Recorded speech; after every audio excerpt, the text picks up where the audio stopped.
Bonjour à tous et à toutes. Alors, dans le domaine de la blague et de la surenchère de bêtises, en France, il faut dire qu'on repousse tous les jours constamment les limites de ces blagues, de mauvais goût d'ailleurs. Parce que par exemple, je ne sais pas si vous avez peut-être entendu parler de ces différents sondages qui sortent régulièrement sur le taux de popularité de nos dirigeants, mais c'est une surenchère de qui fera le plus gros chiffre de popularité dans le contexte actuel. C'est-à-dire qu'en gros, tout le monde les déteste, mais tout le monde, hein. Je crois qu'il y a, à part leurs parents, s'ils les ont encore, et éventuellement leurs femmes et leurs enfants, ou leurs époux, tout le monde, personne ne les supporte, tout le monde a envie de les mettre sur un bateau, les envoyer au large de l'océan, faire un trou, et qu'ils coulent avec tout le gouvernement et tous les dirigeants de ce pays. Sincèrement, je pense pas trop me tromper en disant ça. Sauf que, vous savez que là, il y a la magie de la télévision, c'est la boîte magique, là. Tout ce qui passe à l'intérieur, tout ce qui passe, on va dire, la boîte magique télévisuelle, mais surtout aussi les médias en général. Donc tout ce qui passe à travers des médias est transformé. Tout élément factuel qui traverse le champ magnétique magique des médias ressort habillé d'une nouvelle forme de réalité. Sa nature change, apparemment, hein. En tout cas, moi, c'est comme ça que je l'ai compris en France depuis quelques années. Autrement dit, tout le monde les déteste, cet exécutif de mes deux. Tout le monde n'a qu'une envie, c'est qu'ils partent ailleurs, qu'ils disparaissent à tout jamais. Et pourtant, les médias nous disent, selon un sondage qui est sorti aujourd'hui, hier, je ne sais pas, que leur popularité à Castatex et à Macroute, et Matruel, je ne sais pas comment on l'appelle, enfin un type là qui sert de... lui, ils sont donc Castatex, ils auraient éventuellement, de ce que disent les journaux, hein, les sondages, ils auraient 42% d'opinion favorable par rapport, par exemple, ils en font un tous les 2 mois ou tous les mois. A priori, j'aurais pris quelques points de plus. 42% d'opinion favorable. Je sais pas où est-ce qu'ils trouvent les chiffres. Je sais pas, en fait, c'est pas compliqué. J'ai compris quelque chose, je pense que vous l'aviez compris vous aussi. C'est que, en fait, ils décrètent qui va avoir une opinion favorable et à quel degré d'opinion favorable. Ils te disent de toute façon, on est obligé d'inventer des chiffres. On ne va pas les prendre réellement, on ne va pas faire de vrais sondages. On va en fabriquer de fictifs, mais ils ont ensuite l'idée de se dire on va quand même les faire de manière, on va les rendre positifs, on ne va pas faire d'avis négatifs, et toujours en progression. Alors la question c'est que, donc ça c'est déjà le mensonge, il est là, le projet il est là. C'est-à-dire qu'ils vous disent quelque chose qui est totalement fictif, ils l'ont décrété.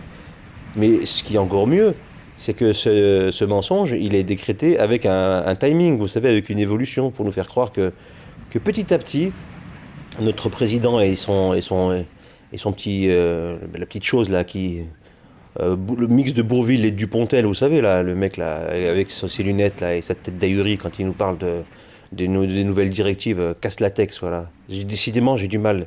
Casse-Latex, ouais, il a vraiment un nom à avoir envie de le gifler en fait. Dès qu'on entend son nom, on lui dit tiens, viens voir, tu m'as donné envie là. On lui met 2 tartes dans sa gueule et après on lui dit surtout chut, ne parle surtout pas et retourne labourer les champs parce que franchement tu seras encore plus utile à faire ça qu'à venir nous raconter tes sornettes de je ne sais quoi d'ailleurs. Et encore, j'ai beaucoup de respect pour les agriculteurs. Quand je parle de labourer des champs, c'est une tâche difficile et c'est un boulot primordial.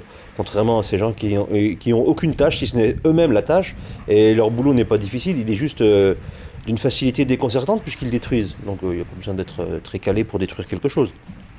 Toujours est-il qu'ils ont cette logique de se dire on va non seulement mentir aux moujons que nous sommes, mais surtout on va mentir de manière graduelle et en leur créant cette illusion que petit à petit, ils sont de plus en plus aimés par la population.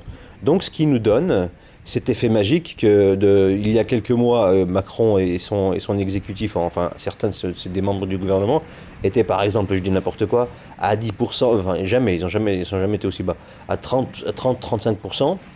Et 2 mois après, on leur met 38, et puis après encore un mois, on leur met 42, comme aujourd'hui. Un truc comme ça, vous voyez. Ça, c'est génial. Là, ils nous créent une histoire. Vraiment, ils nous créent une histoire. En parallèle à la situation actuelle, qui est catastrophique, vous êtes d'accord avec moi. 3 ans, 4 ans bientôt de gouvernance macroniste, je ne sais pas comment on peut dire ça, de destruction de la France BHL-Ouattaliste, hein, parce que c'est le régime BHL-Ouattaliste qui dirige la France. BHL dans le sens guerrier et internationaliste, et Attaliste dans le sens interne et économique. et puis d'autres gens, mais c'est surtout ces deux mouvances-là qui dirigent la France depuis une trentaine ou une quarantaine d'années. Et vous avez vu le résultat. Et donc, ils nous font croire que malgré la destruction de la France et surtout son accélération depuis l'élection de Macron puis Jacon, nous sommes en train de trouver leur travail intéressant au point qu'on les estime de mieux en mieux au fur et à mesure qu'ils avancent dans leur mandat. Hein, ils se foutent de notre gueule ou quoi? Comment on peut accepter ça? Comment on n'est pas allé voir les instituts de sondage et leur cracher à la gueule ou les trouver? Mais sauf que parce qu'ils sont tous, sans aucune exception, la propriété d'hommes d'affaires, de personnes riches et influentes qui sont tous soumis ou en phase avec le gouvernement et les dirigeants de ce pays. Donc, ils n'ont aucun intérêt à dire une réalité qui serait l'inverse de cette augmentation depuis des mois et des mois. Et donc ça me fait rire parce que donc vous avez vu que le système en France, vous le savez déjà encore une fois, que tout est verrouillé, qu'il n'y a pas un niveau de liberté d'expression dans ce pays au niveau de... Quand on s'exprime sur le gouvernement, c'est sur ses actions, sur ses manquements, sur ses crimes, entre guillemets, et même je peux enlever les guillemets, sur ces différents crimes commis depuis quelque temps maintenant. Il n'y a pas possibilité, c'est impossible. Nous ne sommes plus définitivement, clairement plus, en dictature, en démocratie. Nous sommes dans une dictature qui se joue à plusieurs niveaux. Et si vous ne l'avez pas encore vu, c'est grave. Et vous êtes vraiment frappé du saut de la cécité. Il y a un problème avec votre intellect si vous ne l'avez pas encore compris. Ou alors vous êtes tellement bercé par la douce mélopée des bobards du gouvernement depuis tellement d'années, des différents gouvernements, que vous n'avez plus la capacité de voir les choses réelles. Vous avez une espèce de voile qui se met devant vous. Donc ils veulent encore une fois interdire le voile, etc., parce qu'ils reviendront toujours, mais ils vous ont rendu obligatoire la vision voilée de la réalité. Ça, par contre, ils l'ont rendu vraiment obligatoire. C'est comme le port du masque, d'ailleurs. Ils ont réussi à imposer le masque sur nos bouches pour nous la faire fermer et un voile sur les yeux pour nous aveugler de leurs méfaits, pourtant facilement constatables.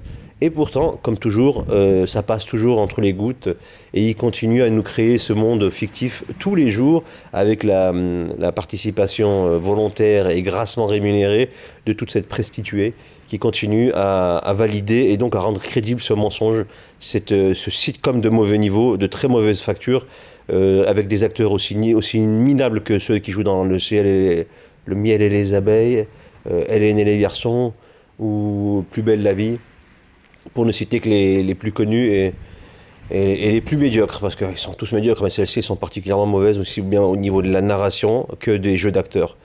C'est consternant. Donc nous sommes dans ce cas de figure-là actuellement et c'est pas prêt de changer.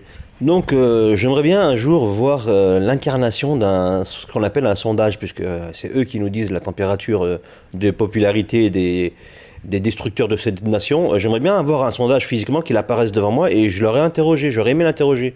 Je leur ai posé certaines questions. Je lui ai dit, mais comment tu calcules ton coût là, par rapport à telle ou telle personne? Comment tu mesures les choses au niveau de la popularité? Tu fais quoi? Il y a un barème pour les bonnes choses et il y a un barème pour les mauvaises choses.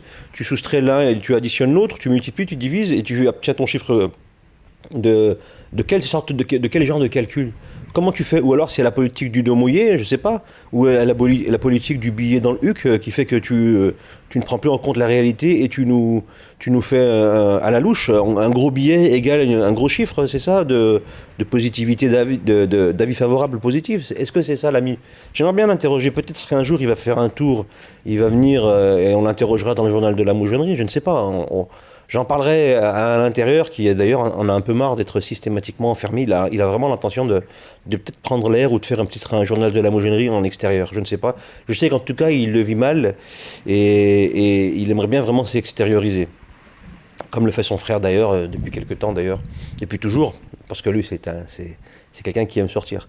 Ce qui n'est pas le cas à l'intérieur, qui est un casanier, comme son nom l'indique, depuis toujours. À l'extérieur, lui, il est plus du genre à vivre avec les éléments, à respirer l'air, à traîner dans la boue, à se rouler dans le sable.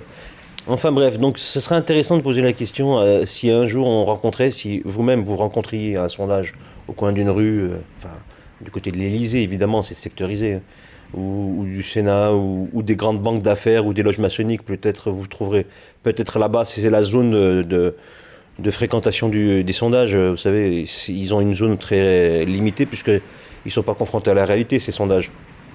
Et donc voilà, j'aurais aimé en rencontrer un jour, peut-être que ça viendra, on ne sait pas.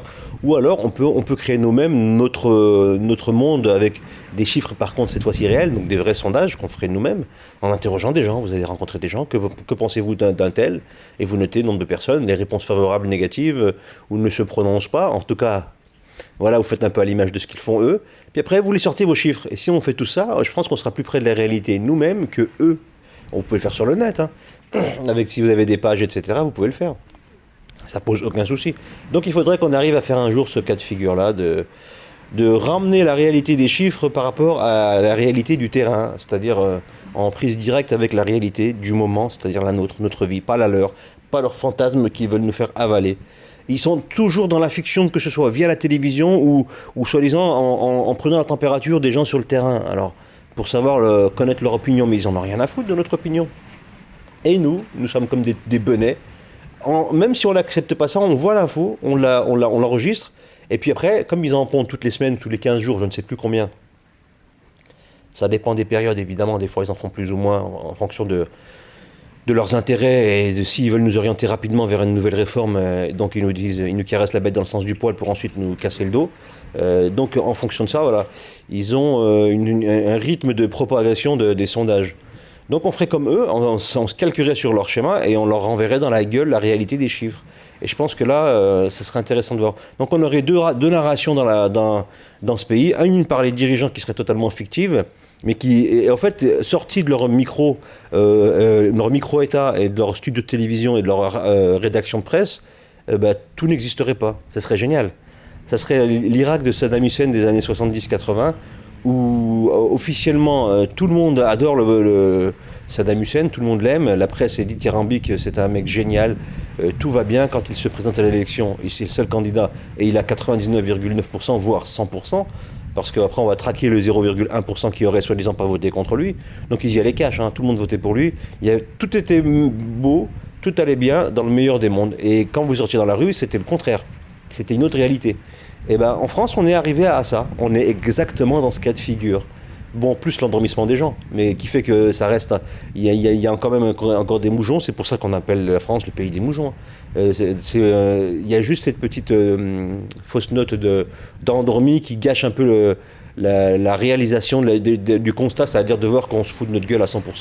Avec une clique qui joue très mal d'ailleurs, mais qui a la force de l'État, la force coercitive de la gendarmerie, de la police et de l'armée, pour imposer, parce que c'est tout ce qui lui reste, hein, c'est imposer son mensonge avec la force. Et sans ça, il y a longtemps qu'ils seraient partis, que leur mensonge aurait volé en éclats, et qu'ils seraient tous réfugiés à l'étranger, pour certains en Terre Sainte spoliés, et pour d'autres, je ne sais pas où.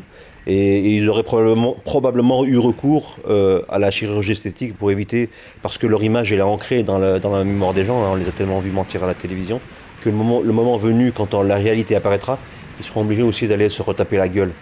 Donc avec tous les contacts qu'ils ont dans le domaine médical, je pense qu'ils auront de quoi faire, et puis l'argent qu'ils auront détourné, volé, caché, planqué dans les paradis enfers fiscaux qu'ils ont créés d'eux-mêmes.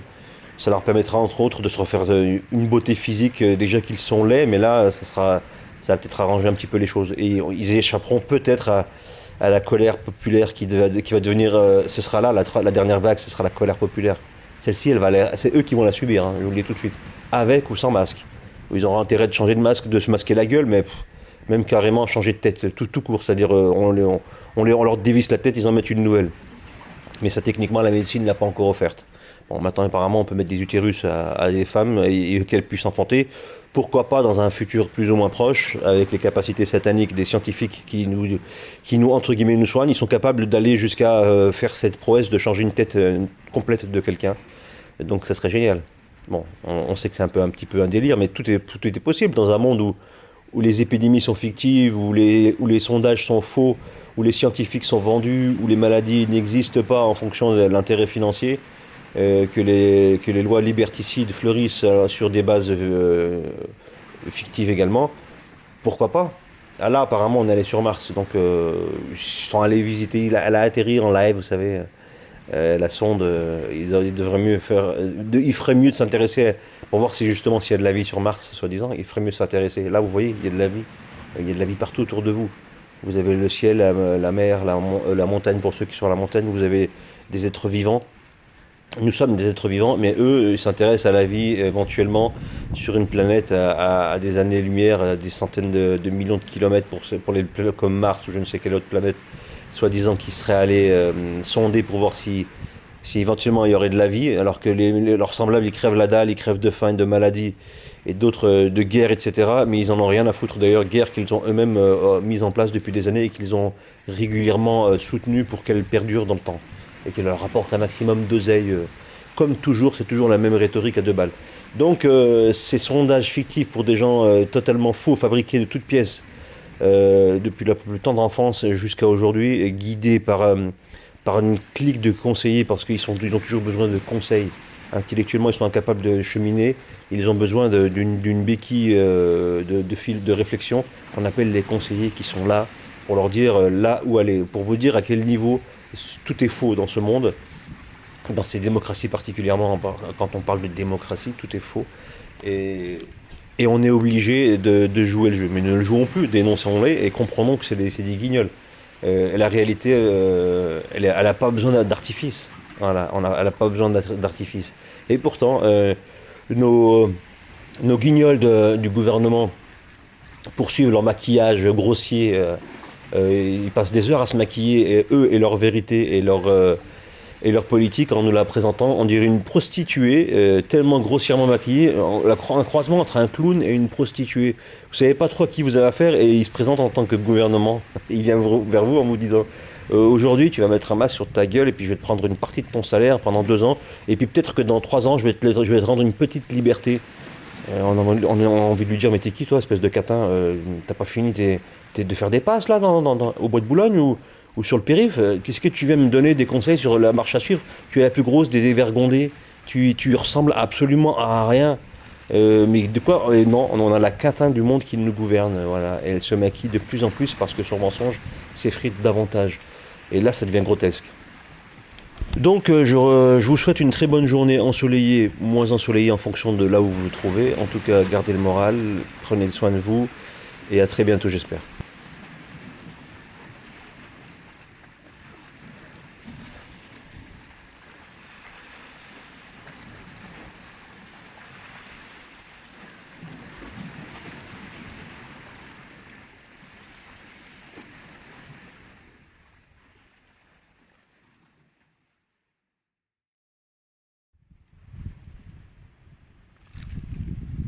Bon, on est au mois de février, mais ça n'empêche pas que parfois, quand vous avez certains régimes de bananes que vous faites pousser en métropole, eh ben, vous avez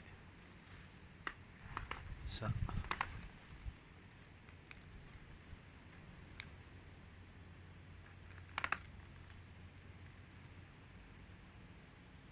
Donc on va essayer de le décrocher.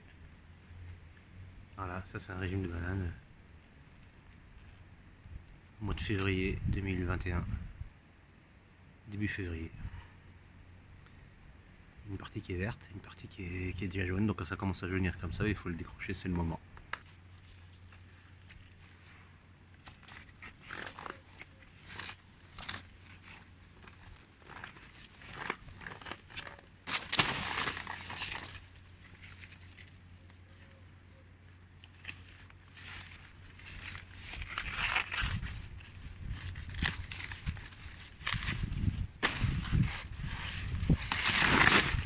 Voilà, donc là c'est le régime, il est complet. Je viens de fraîchement décrocher. On est le 6 février. Et comme vous pouvez le voir, il est en partie mûr et une partie qui est encore verte. Il doit y avoir une cinquantaine de bananes, donc elles sont pas énormes. Mais vous voyez, elles sont mûres, elles sont déjà ouvertes. Elles sont fraîches, elles sont comestibles sans problème. Elles sont même plus sucrées que celles qu'on a dans le commerce. Et sinon, voilà. Après, il y a le reste du truc qui est un peu long, c'est ce qui n'a pas germé. Enfin, je sais pas exactement ce que c'est, mais c'est le reste de la fleur. Et voilà, donc il est possible d'avoir des fruits, des bananes en métropole, sans protection, sans rien du tout.